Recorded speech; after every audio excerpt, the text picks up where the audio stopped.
Konsep dasar pertama ditemukan oleh Ralph Nelson Elliott sekitar tahun 1930-an. Harga bergerak dalam pola dan siklus yang bisa dikenali ya. Ketiga, pola-pola ini dikenal sebagai sebutan pola-pola ini dikenal dengan sebutan waves atau gelombang ya. Keempat, market bergerak dalam dua fase ya. Ini kita sudah mulai masuk ke intinya. Dalam dua fase yaitu pertama fase motif atau trend dan yang kedua adalah fase korektif yaitu counter trend ya. Kelima, fase motif memiliki 5 wave, fase korektif memiliki 3 wave. Karena itu sering disebut dengan kombinasi wave 5-3 ya. Oke.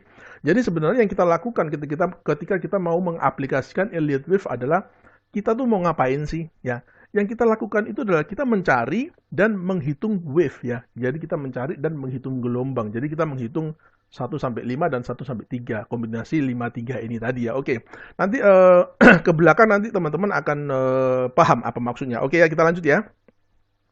Oke, kita masuk ke fase motif ya. Fase motif ini terdiri dari 5 wave ya. 5 wave itu terdiri dari 3 impulsif dan 2 korektif ini maksudnya ya. Jadi ini ya, 1, 2, 3, 4, 5 ya. Wave 1, 3, dan 5 adalah pergerakan arah atau trend market yang disebut dengan 3 impulsif ini ya. 3 wave impulsif ini ya. 1, 3, 5. Pergerakannya dia sesuai dengan arah market yaitu bullish. Dalam contoh ini bullish ya.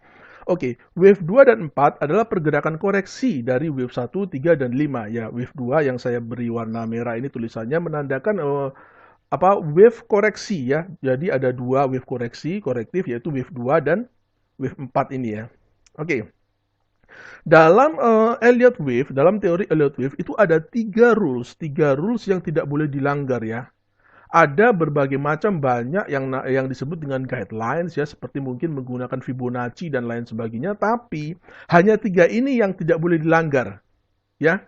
3 ini yang tidak boleh dilanggar, sama sekali nggak boleh dilanggar ya. Yang lain-lainnya boleh dilanggar, subjektif sifatnya, tapi yang 3 ini sama sekali nggak boleh dilanggar ya. Jadi kita akan belajar tentang 3 ini saja. Oke. Pertama, low dari wave 2 tidak boleh di bawah low dari wave 1 ya. Wave 2 kan ini ya, 1, 2 ya. Low-nya dari wave 2 ini tidak boleh di bawah wave 1 ya. Dia sama masih boleh ya, tapi sama sekali tidak boleh berada di bawahnya wave 1, low-nya wave 1 ini ya. Itu rules yang pertama. Rules yang kedua, wave 3 tidak boleh menjadi yang terpendek. Maksudnya yang terpendek di antara 3 wave impulse ini ya. 1, 3, dan 5, itu wave 3 tidak boleh menjadi yang terpendek. Dia bisa jadi yang terpanjang, dan biasanya memang wave 3 itu yang terpanjang, tapi yang penting dia tidak boleh menjadi yang terpendek. Itu adalah rules kedua. Rules yang ketiga, low dari wave 4 tidak boleh sampai ke high wave 1. Ya, ini kan wave 4 ya. Low-nya ini tidak boleh istilahnya masuk ke sini, istilahnya overlap ya. Dia nggak boleh sampai ke high-nya wave 1 ini. Oke ya. Ini adalah 3 rules yang tidak boleh dilanggar ya. Sama sekali tidak boleh dilanggar. Kita harus menerapkan ketiga rules ini secara ketat ya. Oke, ini adalah fase motif yang terdiri dari 5 wave ya. Sekarang kita akan lanjut ke fase yang kedua, yaitu fase koreksi atau fase korektif ya. 3 corrective waves ya, 3 gelombang korektif. Jadi setelah dia di fase 5, di wave kelima ini ya, di puncaknya wave kelima, dia akan koreksi ke bawah dalam 3 gelombang ya, yang disebut dengan koreksi A, wave B, dan wave C. Ya, ini 1, 2, 3. Jadi 3 gelombang korektif ya, 3 corrective wave. Konvensinya kalau korektif pakai huruf ya A, B, C, sedangkan kalau yang motif ini pakai angka 1, 2, 3, 4, 5. Jadi gabungan 5 motif wave ya, motif wave ini yang 5 ini, dan 3 corrective wave, itu akan membentuk satu siklus penuh. Satu siklus penuh Elliott wave yang terdiri dari 8 wave ya. 5 ditambah 3 sama dengan 8 wave. Jadi itu adalah inti dari Elliott wave. Jadi 5 motif wave ditambah dengan 3 corrective wave yang menjadi satu keseluruhan, satu siklus yang berisi 8 wave ini seperti yang ada di gambar ini ya. Oke ya. Oke, lanjut. Ini sebenarnya sangat teoritis, tapi saya harus sebutkan supaya teman-teman paham ya. Cuman ini nanti tidak terlalu praktis, tapi saya harus sebutkan. Oke, tingkatan-tingkatan wave, ada 9 wave, ada 9 tingkatan, 9 derajat ya. 9 derajat wave, 9 siklus istilahnya ya. Jadi yang pertama itu grand super cycle. Itu yang time frame-nya itu multi century ya. Yang kedua super cycle yang time frame-nya itu multi decade ya, dekade yaitu 40 sampai 70 tahun. Yang ketiga cycle 1 sampai beberapa tahun dan seterusnya, ini ada 9 ya. Ada 9. Tapi catatannya dalam prakteknya biasanya orang hanya menggunakan 1 sampai 3 tingkatan saja ya. Biasanya cuma satu aja dan itu cukup gitu loh. Tidak ada yang benar-benar menggunakan 9 tingkatan ini. Jadi ini adalah satu teori aja ya. Teori yang sama sekali tidak perlu kita terapkan seluruhnya. Jadi kita butuh hanya satu aja, satu tingkatan aja. Dalam contoh ini kita akan menggunakan hourly ya. Nanti di belakang kita akan menggunakan contoh dengan apa namanya tingkatan hourly ya. Dan itu cukup. Kita nggak perlu kesembilannya ini ya. Terlalu teoritis dan terlalu nggak nggak masuk akal ya. Oke, maksudnya begini. Maksudnya ini tingkatan-tingkatan ini ya, yang tadi ya, Grand Super Cycle dan terusnya. Ini maksudnya begini. Misalkan ini ya, 1, 2, 3, 4, 5, A, B, C. Katakanlah yang di atas ini katakanlah adalah Grand Super Cycle-nya ya. Di dalam siklus Grand Super Cycle ini, kita kan ada gelombang 1 dan gelombang 2 ya. Ini adalah impuls, ini adalah korektif. Nah, di dalam dua gelombang ini sebenarnya sudah tercakup 8 gelombang yang merupakan satu siklus Elliott wave yang sudah lengkap. Ya, jadi ini di bawahnya ini ada 1, 2, 3, 4, 5 A, B, C. Jadi di dalam dua gelombang yang besar ini sebenarnya di dalam time frame yang lebih kecil dia sudah mencakup 8 gelombang yang lengkap ya di dalam time frame yang lebih kecil. Jadi istilahnya gelombang dalam gelombang gitu kan. Maaf. Demikian juga seterusnya ya. Di dalam ini misalkan gelombang 1 dan gelombang 2 yang lebih kecil ini di dalam time frame yang lebih kecil lagi ini juga sudah membentuk 8 gelombang yang lengkap. 1, 2, 3, 4, 5 A, B, C ya. Demikian seterusnya ya sampai 9 derajat itu. Tapi sekali lagi kita hanya butuh satu tingkatan saja ya. Ini secara teori akan saya bahas pendek, tapi kita hanya butuh satu tingkatan saja. Oke, kita lanjut ya. Fungsi dan aplikasi dalam forex trading. Oke, fungsinya adalah pertama pemetaan terhadap market. Jadi misalkan begini ya. Katakanlah begini, ini dalam kondisi bullish ya kan. Kita tahu, oh ini kondisi bullish dan harga sudah sedang ada di sini misalkan. Harga sedang ada di puncak dari wave kelima. Maka meskipun ini bullish, kita nggak buy di sini. Karena apa? Karena menurut teori Elliott wave, dia akan terkoreksi ke bawah dalam 3 gelombang. Sampai ke wave C ini. Maka di sini kita paling nggak kita akan wait and see ya. Atau kalau misalkan Anda adalah trader yang agresif, boleh malah sell di sini. Sell di puncak dari wave 5 ini ya. Jadi fungsinya pertama adalah pemetaan terhadap market. Kedua adalah prediksi atau proyeksi kemana harga akan bergerak. Misalkan begini ya. Misalkan ya, harga bergerak kan awalnya wave 1 dan wave 2 ya. Ketika harga setelah dia mencapai bottomnya dari wave 2, dia break di atas puncak dari wave 1, maka kita boleh berasumsi, kita boleh memproyeksikan bahwa ini harga sedang membentuk satu siklus Elliott wave yang penuh ya. Artinya apa? Ketika harga break di atas puncaknya wave 1, kita boleh berpikiran begini. Wah, ini harga sedang membentuk wave 3 nih. Ya kan? Oh, ini harga sedang membentuk wave 3, setelah itu wave 4, wave 5 dan seterusnya sampai di wave C ini. Oke, jadi kita boleh misalkan ketika dia break di high-nya dari wave 1 ini kita buy. Boleh. Kita buy di sini, targetnya di proyeksinya di puncak dari wave 3 ini, ya kan? Stop loss-nya di mana? Stop loss-nya di bawahnya 2 ini. Oke ya.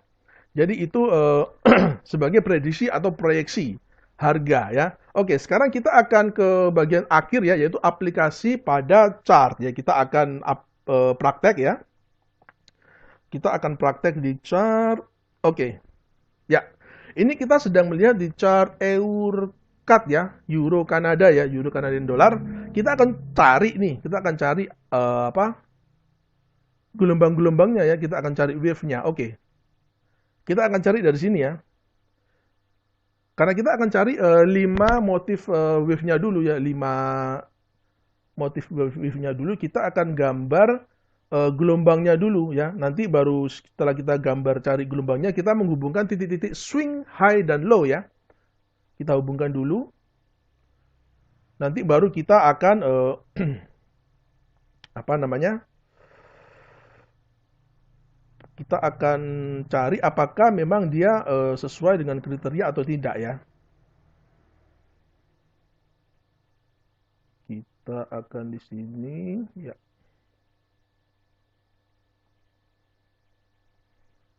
Oke ya, ini ya. Ini kita lihat 1, 2, 3, 4, 5 ya. Minta maaf mungkin trend line-nya tidak terlalu rapi, tapi ini agar supaya cepat agar teman-teman mengerti aja ya. Jadi 1, 2, 3, 4, 5. Oke, ini ada 5 wave. Maka kita akan cari dulu apakah benar 5 wave ini memenuhi syarat syarat kriteria dari Elliott wave atau tidak. Oke, pertama kita lihat apakah ini kan gelombang wave 1 ya, wave 1. Kita lihat wave 2-nya. Wave 2-nya ini memenuhi syarat. Kenapa? Karena dia masih di atas low dari wave 1 ya. Jadi bottom dari wave 2 ini masih di atas low dari wave 1. Jadi syarat pertama itu terpenuhi. Kemudian kita akan melihat syarat kedua. Syarat kedua adalah ini wave 1, wave 2, wave 3. Wave 3 itu tidak boleh menjadi yang terpendek di antara wave 1, 3, dan 5. Dan kita melihat di sini memang wave 3 bukan yang terpendek, dia malah yang terpanjang ya. Dari antara wave impulse 135 dia adalah yang terpanjang. Jadi rules kedua kita juga sudah memenuhi syarat. Oke, sekarang kita akan melihat rules yang terakhir. Rules yang terakhir kita menyinggung ke wave 4. 1, 2, 3, 4. Nah, low dari wave 4 ini kan tadi untuk rules yang terakhir kan tidak boleh overlap dengan high dari wave pertama ini ya. Jadi ini juga memenuhi syarat. Karena dia tidak overlap. Jadi ini adalah satu siklus 5 motif wave yang valid ya. Valid. Dan sekarang kita akan cari corrective wave-nya. Corrective wave-nya dari sini kan, dia turun ke sini ya. Oke. Lalu kemudian ini adalah gelombang A ya. Ini kemudian gelombang B. Dan ini adalah gelombang C, wave C. Oke ya. Jadi ini 1, 2, 3, 4, 5. A, B, C. Oke ya. Jadi ini adalah satu siklus Elliott wave yang valid, yang lengkap. Kita akan coba lagi. Ya, setelah ini kita akan coba lagi dari sini ya. Kita akan cari gelombangnya. Kita gambar gelombangnya dulu. 1, 2 ya. Kita cari gelombangnya dulu ya. 3. Ingat kita cari swing high dan low-nya ya. 4. Ya, ini 5. Oke, kita ada 5 wave ya, maka kita akan hitung lagi. Kita akan terapkan apakah dia memenuhi kriteria atau tidak. Oke, ini adalah wave 1 ya. Low dari wave 1 dan ini wave 2. Low dari wave 2 ini lebih tinggi daripada low dari wave 1. Oke, jadi rules yang pertama dia sudah memenuhi syarat. Rules yang kedua yaitu ini gelombang 3 ya. 1, 2, 3. Wave 3 ini tidak boleh menjadi yang terpendek, juga terpenuhi ya. Jadi ini bukan yang terpendek ya, malah yang terpanjang. Kembali lagi. Kita ke rules yang ketiga. Rules yang terakhir ini 1, 2, 3, 4. Rules yang terakhir, low dari gelombang 4, wave 4 ini tidak boleh overlap ke high daripada gelombang 1. Jadi ini juga memenuhi syarat ya. Jadi semua kembali lagi ini memenuhi syarat sebagai 5 motif wave. Kemudian kita akan cari corrective wave ya. Corrective wave-nya kita akan cari ini dari sini. Ini kan 5 ya, puncaknya dari wave 5 ya. Kita koreksi corrective wave-nya itu. Kita akan gambar sini, kemudian dia naik korektif di sini kan. Oke. Kemudian dia ini wave C-nya dia terkoreksi lagi di sini ya. Oke. Oke, jadi ini ada 2 siklus yang valid ya. Ada 2 siklus yang valid dalam contoh kita ini. Terus setelah ini ngapain? Ya kan kalau kita boleh bertanya-tanya setelah ini ngapain? Oke, setelah ini kita melihat ini kan arahnya turun ya. Koreksi, ini kan koreksi dari bullish, maka koreksinya adalah turun. Nah, kita akan mencari karena dia turun, maka kita akan mencari potensi Elliott wave yang turun, yang bearish ya. Oke, jadi kita akan tarik dari sini, ini 1, ini 2, ini 3 ya. Jadi kita akan cari yang keempat, wave yang keempat. Wave yang keempat ini harga sudah mencapai gini ya, di sini ya. Oke ya. Ini 4, kemudian kita akan proyeksikan yang kelima. Ini harga kan belum terjadi ya. Belum terjadi, kita proyeksikan kelima kan di sekitar sini ya. Kita proyeksikan dulu semuanya. Ini setelah 5 maka dia akan koreksi ya dalam 3 wave, 3 korektif wave tadi. ABC ya, ini A, ini B, terus kemudian ya yang terakhir adalah C. Ya, oke ya. Jadi ini dia 1, 2, 3, 4, maaf. 1, 2, 3, 4, 5, A, B, C. Ya, oke. Kita akan lihat apakah dia memenuhi syarat atau tidak ya. Pertama kita akan lihat, ini 1 ya, gelombang 1. High daripada gelombang 2 ini dia lebih rendah daripada gelombang 1. Jadi syarat pertama terpenuhi ya. Syarat pertama terpenuhi. Syarat kedua 1, 2, 3 ya. 1, 2, 3. Jadi wave 3, gelombang 3 ini tidak boleh menjadi yang terpendek ya. Juga terpenuhi ya, karena ini wave 3 ini bukan yang terpendek ya. Dia merupakan yang terpanjang justru. Oke. Rules yang terakhir ini adalah low dari gelombang 4, wave 4 ya. High ya, sorry, karena ini adalah turun. High daripada wave 4 ini tidak boleh overlap dengan low daripada gelombang 1 atau wave 1 ya. Tapi faktanya di sini apa? Dia overlap. Ya, jadi ini bukan ya, sekali lagi ini bukan siklus Elliott wave yang valid. Kenapa? Karena ada satu rules yang telah dilanggar, yaitu rules yang terakhir yang telah dilanggar ya, bahwa high dari wave 4 ini ternyata overlap dengan low daripada wave 1 ya. Jadi ini bukanlah siklus Elliott wave yang valid ya. Seandainya ini valid, seandainya katakanlah high daripada wave 4-nya ini cuma di sini aja, maka dia valid ya. Maka kita boleh meneruskan proyeksi sampai ke wave 5 dan 3 korektif wave-nya. Tapi karena enggak, ya udah kita berhenti. Nah, terus gimana kalau misalkan ini kan siklus yang gagal ya. Jadi siklus yang gagal. Terus gimana dong?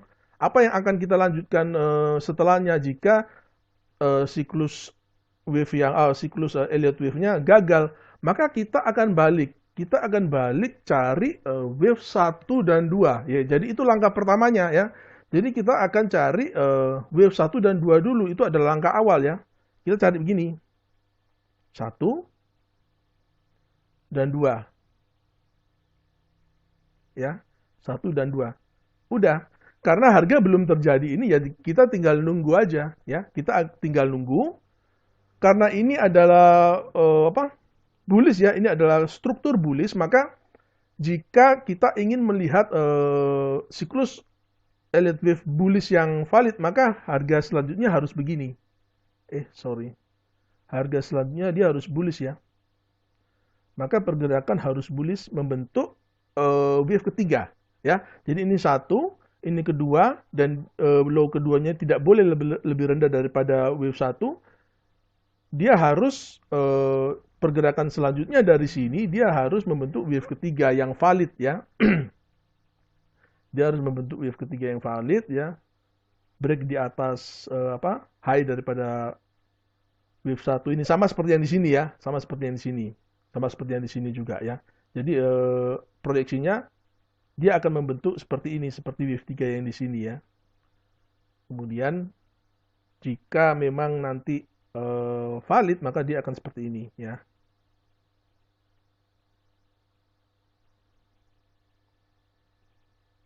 Ya, 1, 2, 3, 4, 5. Oke ya, ini low daripada gelombang 4-nya tidak sampai ke sini ya. Oke ya. Oke ya, jadi untuk langkah awal itu selalu cari gelombang satu dan gelombang 2 ya, dan arahnya kemana. Oke ya, gampang kan ya? Oke, sekian dulu video saya untuk kali ini. Semoga bisa membantu teman-teman semua ya, supaya nggak takut lagi terhadap Elliott Wave dan malah kecanduan nanti ya jadinya. Oke, sampai bertemu di video-video forex yang selanjutnya. Terima kasih sudah menyaksikan.